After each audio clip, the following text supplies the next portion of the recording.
What's up, everybody? It's the PA Professor back with another video. Today we will be going over hypertrophic cardiomyopathy. So let's just go ahead and get started. If you know nothing about this, you can take these words and you can break it down and get an idea of what this disease is about. So hypertrophic means enlargement or thickness. Cardio means heart. Myopathy means disease, right? Disease of the muscle. Disease of the muscle of the heart that has something to do with enlargement or thickness, right? Just by that, you can have an idea what this is about. My definition for this is ventricular septal wall hypertrophy that causes low cardiac output, especially during excessive heart contraction or in exercise. So, if you can, imagine a heart with me, and you should be able to do this. Imagine the ventricular septal wall is super thick.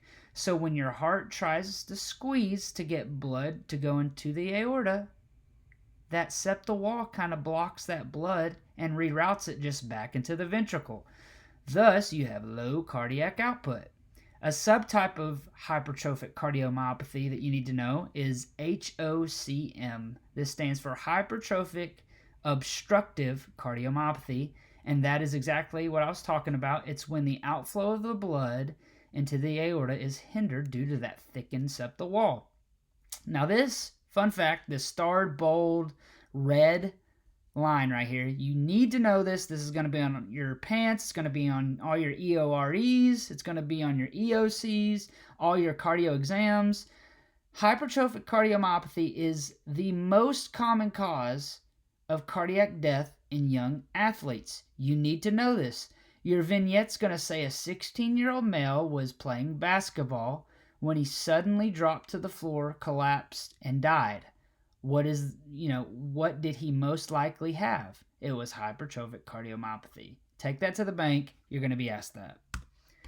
Etiology, it's kind of low yield, but just so you know it, this is an autosomal dominant genetic disorder. So basically, if it runs in the family, they're more likely, the kids are more likely to have it. Symptoms, well, most of these people, right, in real life are asymptomatic because they don't know they have a thickened septal wall. They might get a little tired when they're exercising, right? But you just don't know it's there. On a vignette, though, if for some reason they are symptomatic, 90% of the time their symptom is going to be shortness of breath or dyspnea, right? Because if you think about it, if you have that thickened septal wall that's blocking the blood flow, you have low cardiac output. Well, what's low cardiac output symptoms? Shortness of breath, pre-syncope, syncope, chest pain, all those sorts of things can be symptoms. But, if they are symptomatic, usually it's going to be just a little bit of shortness of breath. Here's where you get into high yield topics for all your exams.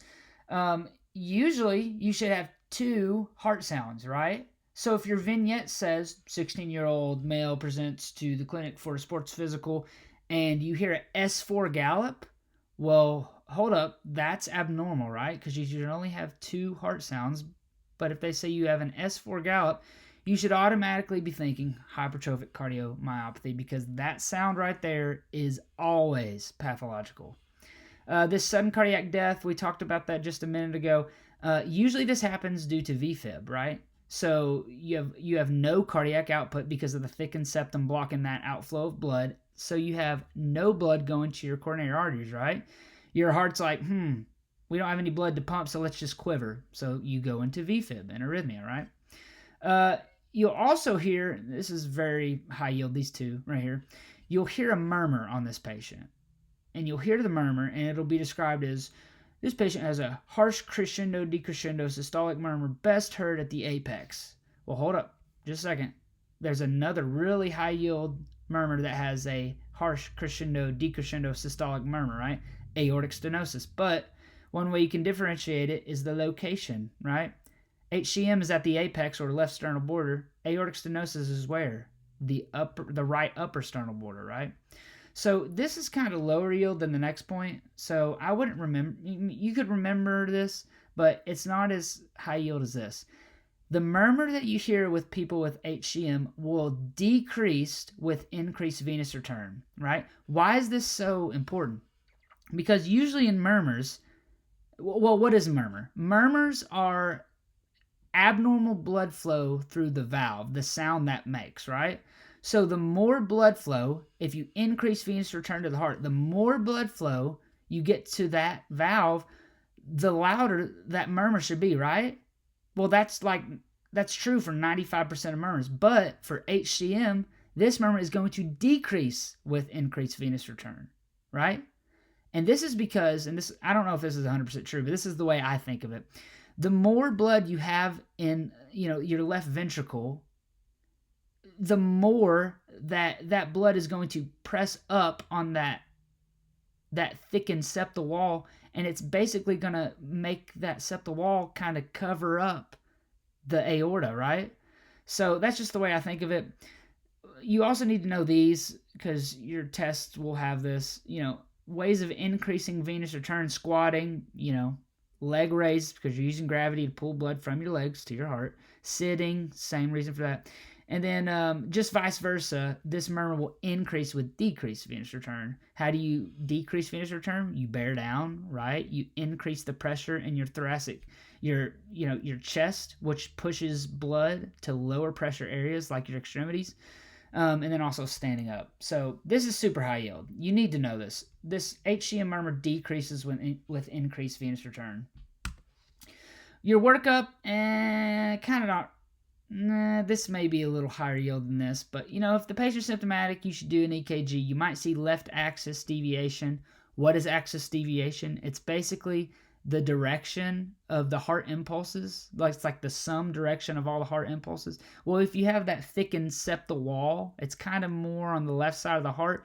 You can have more cardiac tissue and more conduction on the left side of your heart, which causes this left axis deviation. This isn't really high yield though. I wouldn't remember that. But if your patient, you are thinking HCM, you should get an echo on them, and it'll tell you have a hypertrophic septum or a thickened septum. And there's your diagnosis right there. Your patient has HCM if you see that on your echo readout. What do you do for these patients? Well, the first line recommendation is beta blockers. And why would we use beta blockers for this? Because these increase cardiac output, right? They increase the filling time of the chambers because they're slowing down your heart rate. And the thought is the more blood flow you can get in that ventricle, the better off you'll be if you have HCM to get more cardiac output. This, not really high yield. I don't think they're going to ask you. I was never asked the treatment for HCM except in like a Rosh review and stuff like that. But that's just something to remember. If your patient's 65, they're old and they have COPD, reactive airway diseases, remember these beta blockers can cause some problems with COPD because you have beta receptors in the lungs. So do not use beta blockers with people with severe COPD. Rather use a non-dihydro calcium channel blocker like DILT or verapamil. And it's because these do basically the same thing, right? Except through different mechanisms of actions. These block beta receptors, these block calcium channel receptors, right? So that's just another thought. You're going to want to tell these patients to stay hydrated, right? And avoid strenuous exercise just to be smart. And then in severe cases, last line stuff, you can have surgeries like myomectomies or septal wall ablations, like those alcohol septal wall ablations. But this treatment's really not super high yield. You just need to be able to identify HCM on a vignette. That's exactly why I wrote this. This is your classic presentation of HCM. Your question on it will probably be 75% similar to this question, so let's go over it real quick. A 16-year-old male presents to the clinic for a sports physical. He reports no symptoms and is considered healthy. On physical exam, you hear a murmur. You ask the patient to lay down on the bed and lift his legs to the sky. So let's stop right there. What are you doing when you ask the patient to lay down on the bed and lift his leg? You're lifting their legs, right? And you're causing gravity to pull blood flow from your legs back to your heart. So you're increasing venous return. When you do this, you hear the patient's murmur decrease with this maneuver, okay? Those two sentences right there, you should automatically be thinking HCM as your diagnosis. But this question is not asking you for your diagnosis. It's asking you, what is this patient most at risk for? Well, what did I tell you in the beginning? That will 95% be on all your cardiac or your cardiology exams. What are patients most at risk for when they have hypertrophic cardiomyopathy? Especially ones who are playing sports, right? Sudden cardiac death. This is your answer right here. Sudden cardiac death. People with HCM are very likely to experience sudden cardiac death while strenuously exercising. So there you go. That's hypertrophic cardiomyopathy. If you liked how I described this disease and all that stuff, give the channel a like, a subscribe. Let me know what you guys want me to do next as a topic. I'm probably going to follow the PANCE blueprint just to make it easier. But if you guys have a topic that you just can't understand, want me to describe, just let me know, and we will see you on the next video.